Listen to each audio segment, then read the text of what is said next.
Hey moms and dads, this is Dr. Scott. So I'm super excited to go and share this with you tonight because, for those of you, if as your kids are entering the school year, one of the big things you struggled with was that they were having a lot of issues with focus and attention, temperament.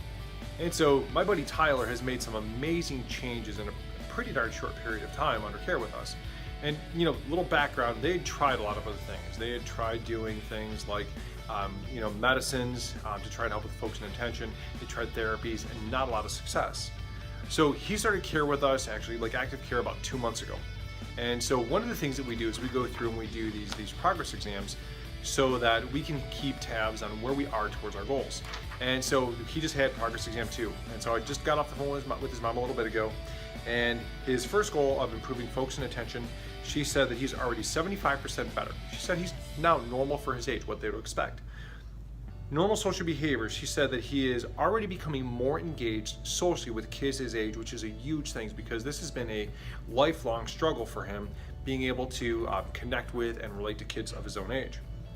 She said that they've seen some small changes in sensory seeking behaviors, but here's where it gets interesting. He had a lot of issues with stress and anxiety. And she said that since he started care, he is 80 to 90% better on a daily basis with his stress responses.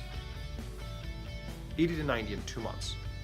Moms and dads, if that's your child, can you imagine if that were the quality of life change that you were to see in a 2-month span of time? How cool would that be? She said that in addition to his stress responses, one of the things he always struggled with was getting defensive. And she said he still gets defensive, but something that's very new about this is that he can be rationalized with. Never happened before. When in the past he would get defensive, it would be an ongoing big fight, couldn't get him to understand that what he was perceiving was not matching the situation. She said that he has been much more rational, much more reasonable, much more easy to get to calm down and think the situation through before things go off the rails. We also talked about anger because he used to have a lot of outbursts. And she said that he is much slower to anger and is easily able to back himself down, recognizing that he's getting upset. She said he can redirect himself when he gets angry to the point where he'll withdraw from the situation if he knows that he can't stop himself. She said this goal is already more than 75% improved. So, think about those things, moms and dads. If this is something that your child is struggling with, and you've tried a lot of other alternatives, right? Medicines, therapies, and you've not seen things change. And if you're wondering why they haven't changed, here's the difference. Because when you do meds and you do therapies, right, you're trying to change the way that the output of the brain reacts without changing input. In a very simple, very basic way, what we do, which is quite different, is we address the way that the brain perceives the world. Great saying is the function of the nervous system is to perceive the environment, coordinate the function of all other cells. In a nutshell, the brain's output is going to be a byproduct of its input.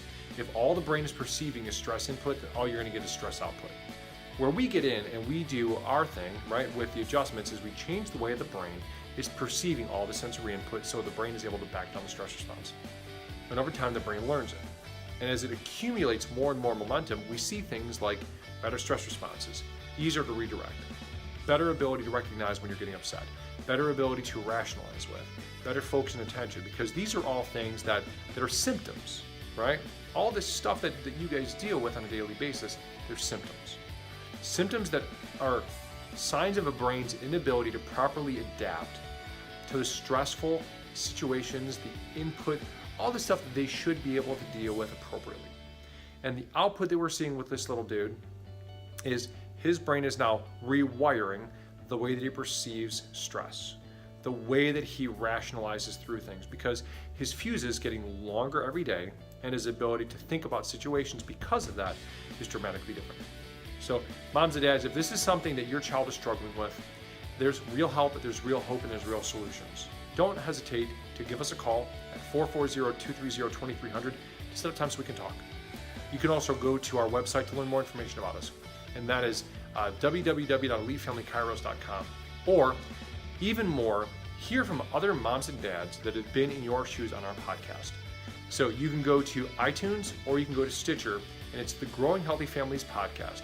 I'll put all the links in here so you can go through and check it out yourself. But moms and dads who've been in your exact position, who are struggling, looking for answers, trying to find help and hope for their own kids. So they tell their stories in there. So there's already several stories loaded and lots more to come. Moms and dads, there are answers. There are solutions. There are ways to go and dramatically improve your kids and your entire family's quality of life. This is Dr. Scott. God bless you all.